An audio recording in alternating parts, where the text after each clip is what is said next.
We're now being joined by Daniel Weichel. If you have any questions, go ahead and use the raise hand button now. We'll start with Donna Corby. Your line is live.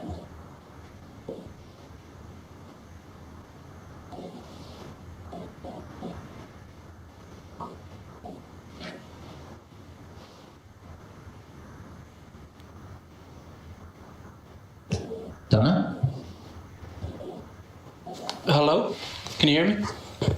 Yeah, we can hear you. Hey, sorry about that. Daniel, it's been a crazy few months since you were supposed to fight this exact bout back in March. Can you talk me through what has been going on for you in these last few months? Yes, first of all, it was very strange to fly back without fighting, and it is what it is, and it was also a very strange situation coming home. I know first the fight was cancelled, something I focused on the last couple of months, and from then on I had to adapt to a complete different situation, like it was with the pandemic, and the gym was closed, the whole life around us changed a lot.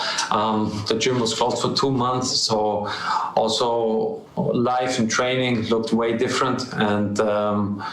But I definitely kept the focus, and I kept the focus for this fight. Even right after it, I kept my diet straight, I kept my mind straight for this fight, and I tried to, even without the gym, I tried to prepare, to stay in shape, and to be ready anytime to fight. Emmanuel Sanchez is, like we said, he's the person who has been at the forefront of your mind. For you to get to the featherweight title, you have to beat this guy, and this has been the case for, like we said, 6-7 months. How do you feel about this man going into Thursday night? To be honest, I'm really not thinking too much about him. All this thinking about him is basically in the past. What I try to focus on, especially most of the time, is about myself, and to get myself on 100% to perform the way I want to perform. I keep my focus, I focus on my training, on my weight cut, on everything that I need to do to perform at my best, and this is what brings me the victory. Thank you, buddy. Steve? Steve Jr., your line is live. Thank you. I appreciate it. And thank you, Daniel, for the time today. We talked back in March before the pandemic forced the card to be postponed. And you told me you and your team were doing all the right things, good hygiene. Nobody was working out with you if they were sick. How disappointed were you then that despite all your best efforts, the show still got postponed? Obviously, we always do everything we can to get the fight going, to make it happen. But there are things in his life we can't control, and this is one of it. And I think there are many situations in life that we can't control, but we have the thought that we would. So this was just another situation where we got shown, hey, there are other things in life happening that we can't control, and this is one of it. But outside of that, I always try to be present in the moment, and try to do everything according to my plans, to my goals, and to my dreams. So this is today no different. I prepare for fighting, for war, and I'm doing my best. I know you told Donna that the gym was closed for a couple of months back home, but is there any possibility that if you were still working out, even with the gym closed, that you might have overtrained or gone past your peak? Yeah, there's always an issue. So, but I try to manage in the last couple of years to listen very well to my body, and when my body tells me to get some rest, to take it. And especially having a daughter is a good motivation to take some rest at some time, because it's the best quality time we have.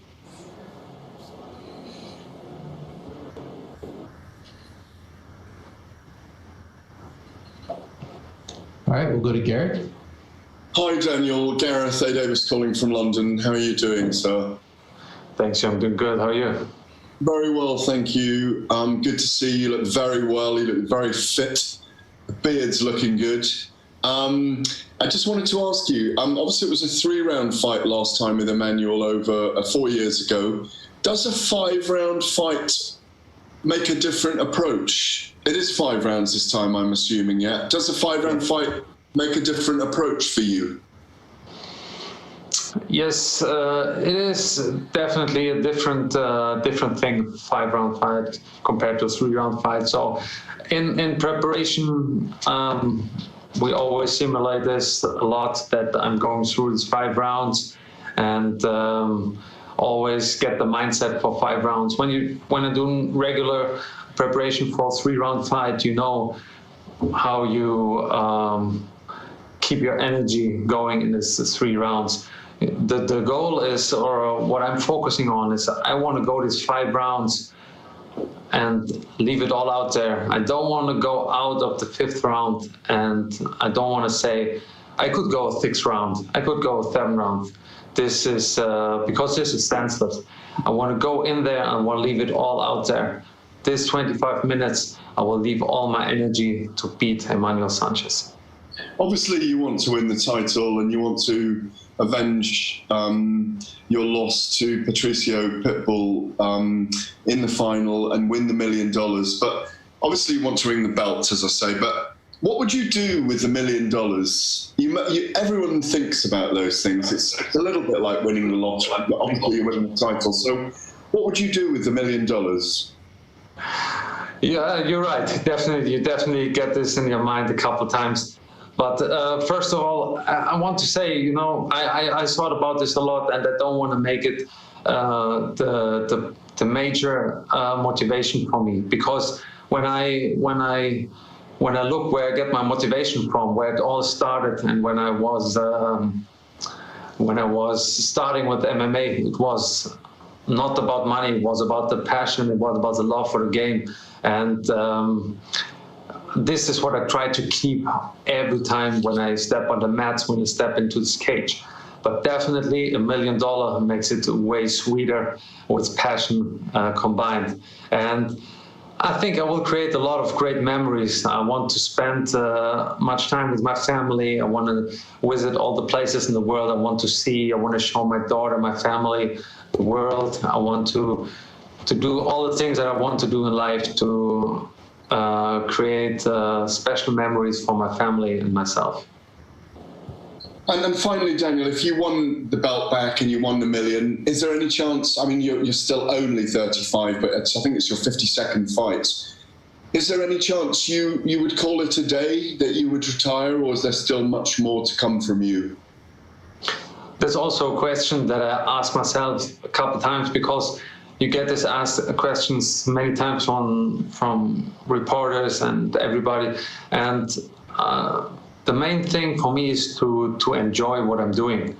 And right now, I enjoy this to the fullest, with all my heart, with all my passion. I enjoy every step on this journey, even self-isolation, sitting on the hotel, cutting weight. I enjoy every single part of it. And I will definitely enjoy fighting Thursday night. This is for sure. But on this day, when this is over, then also my career is over. But until I enjoy it the way that I'm enjoying it right now, and my body is healthy the way it is, I won't stop. Great to see you. Best of luck on Thursday night. Sorry we can't be there. Yeah, it would be great to have the audience, the atmosphere, all you guys there.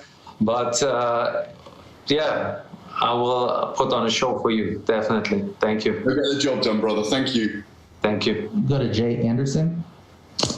Thanks very much. And Daniel, welcome back.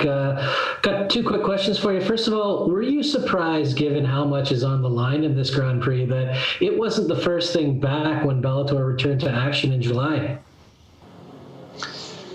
Yeah, to be honest, it was very hard to figure out what was happening and when to fight next and what was the plans. it definitely was. I know that were challenges to bring fighters to the US from 3 different countries outside of US. So that's one thing that's not in my hands. So I don't think about this too much. And just another quick one. In terms of the time off, I know it's been talked about a bit, but were there any benefits in terms of just healing up from any nagging injuries that you had, anything like that? Of course, definitely. I felt like this was the first time, maybe in the last 20 years, that I haven't been on the mats for 2 months.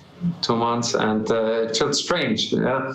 I mean, I enjoyed it. I spent a lot of time outside and in the nature, and I really enjoyed it. But I knew it's something that wasn't there the last 20 years, and it was strange, but it was good. I took the good out of it, and but at the same time, I was very happy to step back on the mats. We'll go to Santiago, followed by Ben Allen. Hi Daniel, guten Tag and greetings from Amsterdam. You were so close to winning the featherweight title back in 2018. A lot of people thought you won that fight. Did you think the same?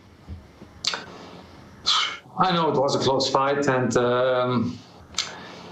I thought more about the mistakes that I did in this fight that would make it a much clearer decision for the judges, or even a stoppage when I got this anaconda choke.